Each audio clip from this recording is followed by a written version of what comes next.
Yo, welcome back to the BST4 channel. Wingnose, what's going on? What is happening? A lot. I'm sure there's a lot going on over there, man. Behind the scenes, man, I've been doing a lot of little small things with this car here. First, the downpipe. I got everything nice and solid. The turbo used to be, that thing is so daggone solid, it's ridiculous now. And that's because I am putting the hot side up and the exhaust side out all the way up into here. So there's a few things that I have to really get done properly, and a few of them is to make sure that I get, if you see that it's too close, and this is probably going to be too close to the radiator fan, and I'm just going to be trying to do some other things. Now here's a few clips on how I got this thing going. It started from me just basically saying, hey look man, since I got the trans out, let's put a turbo in.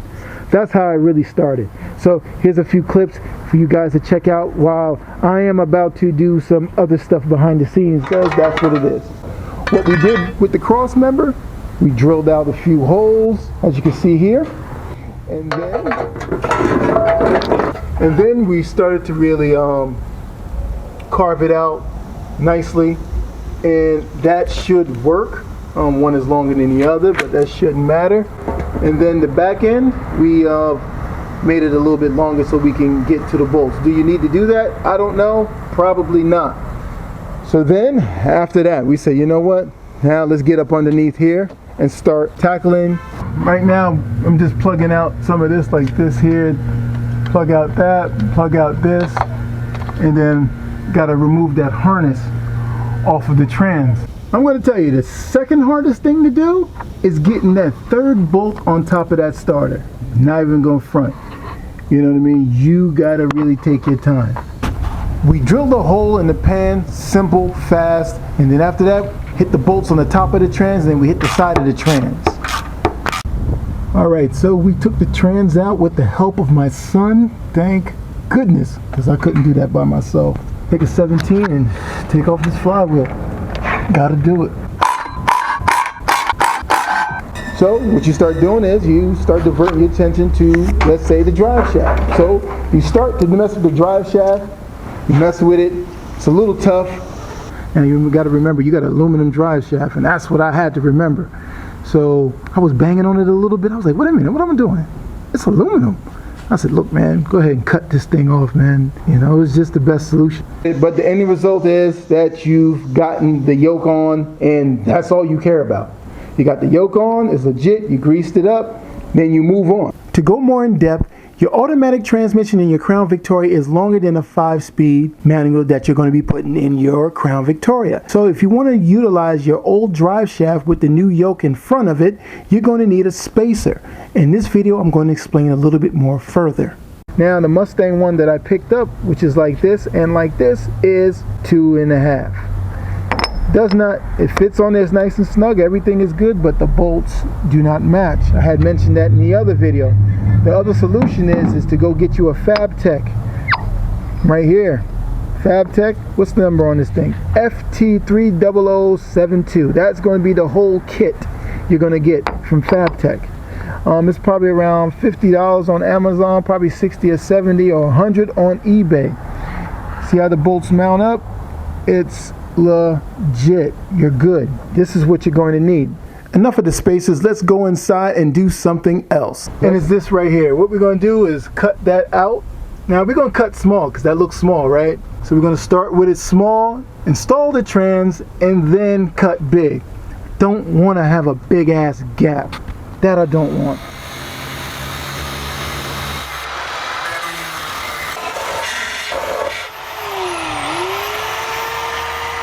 Alright, so we got the hole looking good. Now, you got all of that done. After that, we installed the flywheel, clutch, and pressure plate. Threw that trans in real quick. So, I went and got me a buddy. Pittsburgh 450 lab low lift transmission jack. That's what I went to go get. I didn't think this thing would work, honestly. But it does. You know, the 5-speed it's in. It ain't pretty. By no means of the word is it pretty, but we'll work with it and we'll work it out and make sure it looks right, man. We ain't gonna just leave it like that. And then we sat there and thought about, you know what, we need to put a turbo on this car. found a place where to put it. So after that, I started to fab up a bracket, and I had to weld that thing pretty daggone good because that's where all the weight is going to be held on from the turbo. So all right, man, this is the finished product. I made this little thing here to brace it, and this welds are horrible, you know, but it'll work. And then after the back, I made another bracing, and then I welded some nuts on the back for the gapping. It's not pretty. I'm gonna tell you that right off the jump. It's not pretty. I mean, I have the fabricating concept, it's just the execution is horrible. The bracket is good to go. You don't see those horrible welds I did, so don't judge me on that. It works out pretty daggone well. Now, all we have to do now is figure out the routing from the two exhaust sides, coming over to the passenger side, up here, and then back. Another exhaust going back out towards the tail section. We've gotten the downpipe situation going on, which is good. You've seen it in the other video, but I had to cut it, recut it, weld it, and everything. But really, the simple fix with this situation was really just a simple put some washers in the back of the situation to kick it out, to move the thing a little bit more off of sway bar. So after that was done, we're good. Now you guys are looking at this situation here. You're like, yo, dude, you went and got one of these things? Yeah, man. What we did was we've gotten this part here. There was a guy on eBay from Pennsylvania. He had made this, he called it a washer, which is good. And I said, yo, you make a washer? Yo, you make it this thick and, you know, this type of round and everything, custom. He hooked me up.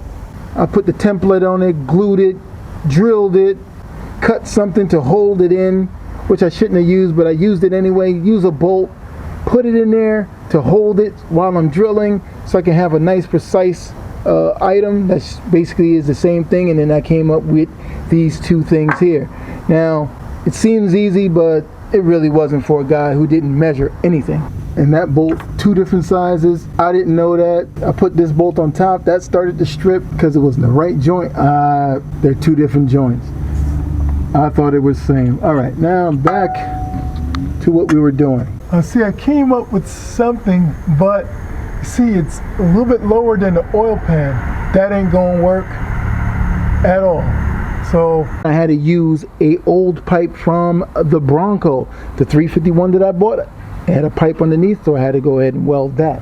Some of those videos that you may see guys who's running automatics, they can make the thing so tight around the bell housing and it looks so pretty. I cannot do that. This side goes down like that, 90 degree, then another 90 degree Bronco pipe, a little small 45, some other small 45, and we tied it all in together with a stick welder. Better choice to use the stock stuff. Cut your cat, sell them, and buy some pipe with the damn money. That's the best bet. This old 2 sensor here, I put it in the wrong location, man. I wanted to put it up here, but you see that metal is soft as heck, and I didn't want to be bothered with it. But anyway, on this side, and that's at a decent location. It's not that bad. This situation with this downpipe here is knocking against the frame, so I cut out the frame, notched it out, and I used this pipe here to kind of fill in the situation, and then just weld and grind and weld and grind and weld and grind, and came up with something pretty decent, and it is quite doable now. I painted it up, it's decent. And also too, I made a pipe going out to kind of by the trans. So I found some old transmission bracket. You guys have seen this before on Fords. I used that bracket, I think it was off the Bronco if I'm not mistaken. And I took the pipe, welded it to the frame, put the other thing on there, welded it up, and it came out pretty daggone dope. With every turbo system, you need an oil drain. So we had to get an oil drain bung on the side of the oil pan up front of the 4.6 2 valve. What I need to do now is to have it centered like so and tack it, and then I can go ahead and weld it.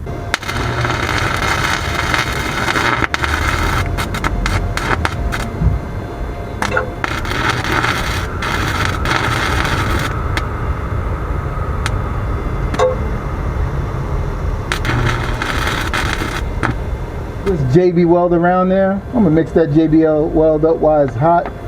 I mean, I got the circumference all the way from up here all the way down here, but it's around in the 11 o'clock area if you were looking at a clock. But what I was really worried about was this messed up part here.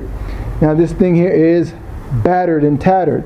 Got to make a gasket for it, and right here I got to get that welded right underneath there.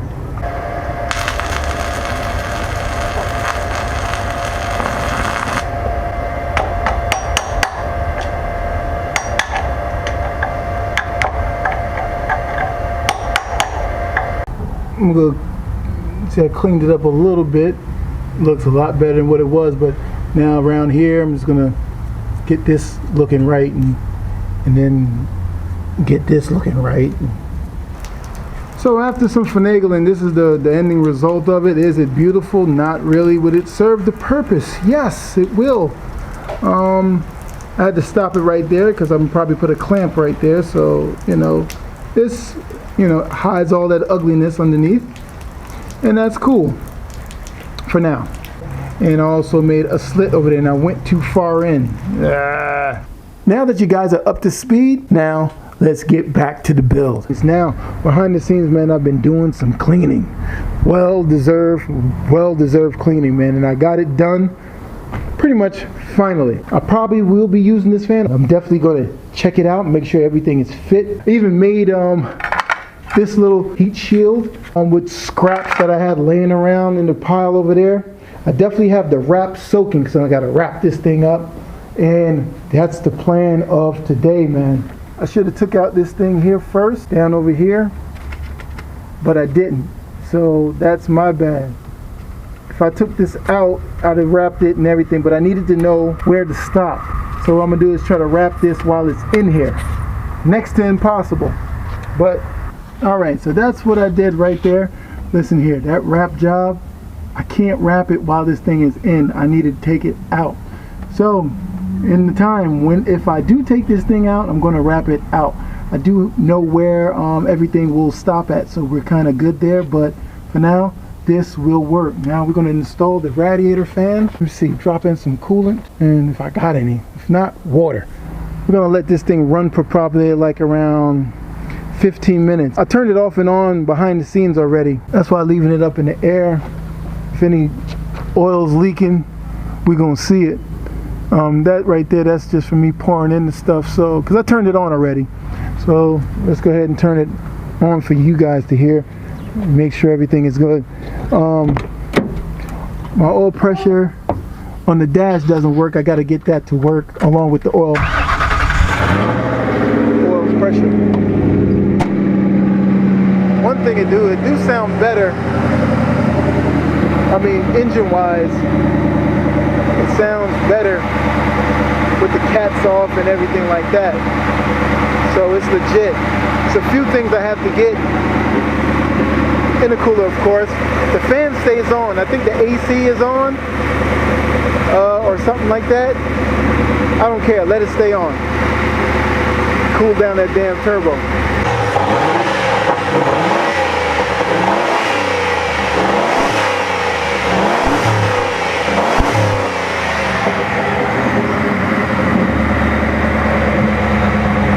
Somehow, I think this is going to run pretty daggone good. So, while that's over there warming up, I gotta get, dang it, man. I can't even get this done because the bolts, I didn't got the bolts, I ain't got nothing. So, you know, it's always a setback. I wasn't thinking, because my main focus was, to get this down on the ground. I'm gonna leave it up in the air and make sure nothing's leaking, so that's what we're gonna do for a little bit. Okay, Wingnuts, this is day 2, man. I had to step out and help my wife's friend because, you know, during these times, nobody's gonna help nobody, it seems. I mean, we spoke about this before. Now, knowing me, I didn't want to go out. I already had a plan of me just staying right here, but it didn't work out that way. I had to go out there. My mom called, she said, I need something. All right, cool, I'm already out. Now, mind you, I didn't want to be out and about like this, but I had to. You about to canoodle with your wife or anything, man? Listen here, man, y'all need to pause on that, because you know, for us men, When we finish doing that thing, we get hungry and thirsty. There is no food in the house to eat up all the kids' snacks. Pause on that at this moment. Eat very little, move very little. And for you guys or girls who got side pieces, it's fucking over, okay? Do not sneak and go try to get with your fucking side piece. These people say don't go outside, don't go outside. Be with your goddamn kids that you really don't like that much, you need to stay with them. Your daggone wife that you really don't like too much, well, guess what? You need to stay with her. These are the times you're going to need each other and figure that shit out somehow. Thank you for watching this episode of Build Something TV, man. I hope you guys were enlightened in some kind of way. I ain't mean to go off so deep into a left rant, but I had to do that, man, because we just got to stay prayed up, man. God bless everyone who is watching this and beyond. We must stay humble and civilized during this time, and we're going to keep that same energy beyond this time. From the moment the invaders arrived, breathed our air, ate and drank, they were doomed. They were undone, destroyed, after all of man's weapons and devices had failed, by the tiniest creatures that God and his wisdom put upon this earth. By the toll of 1 billion deaths, man had earned his immunity, his right to survive among this planet's infinite organisms. And that right is ours against all challenges.